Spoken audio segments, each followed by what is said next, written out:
Since beginning this metabolic reset 4.5 months ago, I've lost 45 pounds without dieting.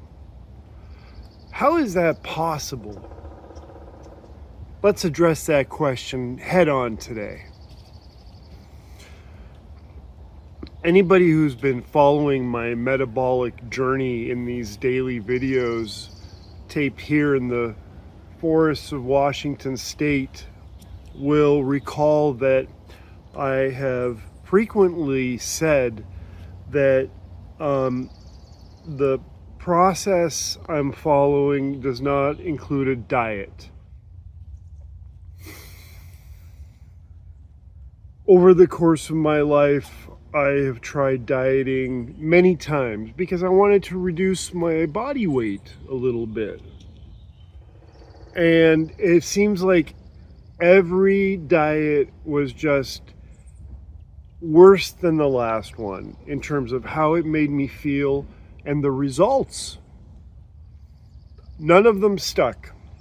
Otherwise, I wouldn't have been on medication for diabetes and high blood pressure for 6 years.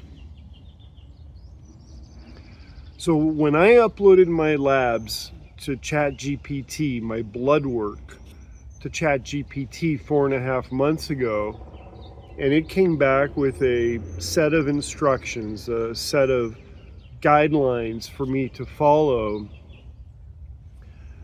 The fact that it didn't include dieting was a key reason, if not the main reason, that I thought I can commit to this.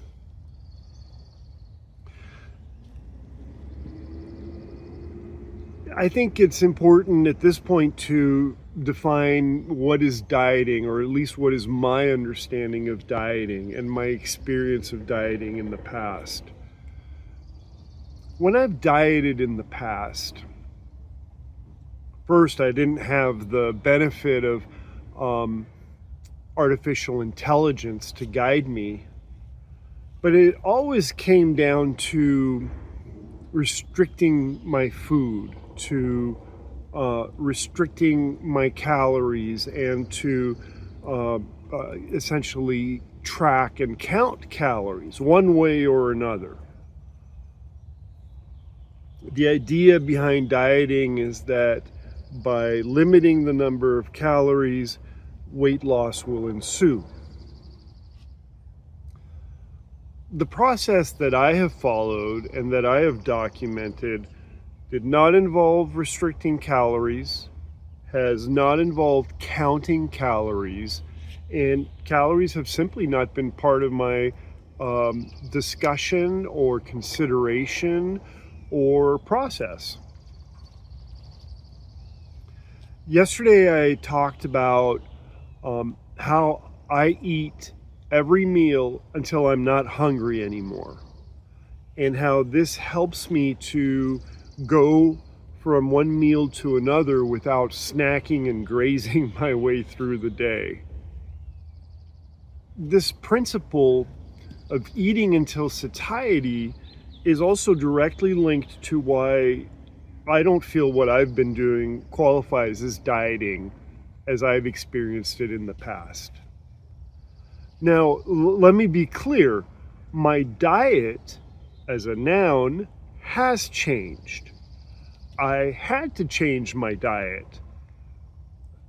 It was my diet, the composition of the food that I consumed and the way that I consumed it, that was causing the problem. So there is a dietary aspect to it, but it involves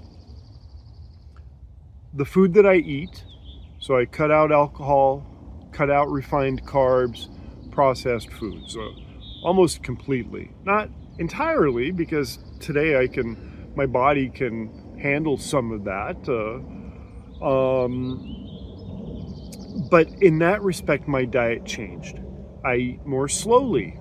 So I suppose in one respect, one could say that my diet has changed. And so the composition of what I eat has changed.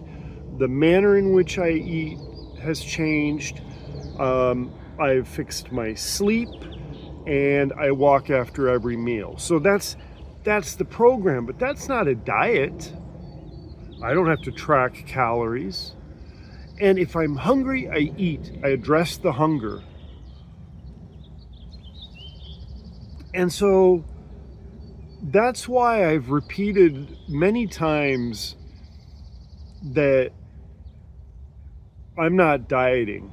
I haven't dieted since day one of this process. And it's great because I'm not hungry. I'm not fighting hunger. I address hunger and I get out of the way of my body so that it can do what it naturally wants to do, which is to find equilibrium, to find balance. I recall in one video that I've done describing this journey, this experience as one of the greatest in my life, and that's still true. Today, life is just life. It's just the daily, ordinary life. I'm not dieting. I'm not counting calories. I don't fight hunger. I don't deprive myself of food. And I'll do another video about deprivation, dedicated to just deprivation, because I think that's important and sufficiently different from diet to address in a dedicated episode. In the meantime, if somebody asked me, hey, Gerard, what's the one thing I can do to improve my metabolic health? My answer would be walk 10 minutes after every meal. Try it for a week or 2 weeks and see how you feel.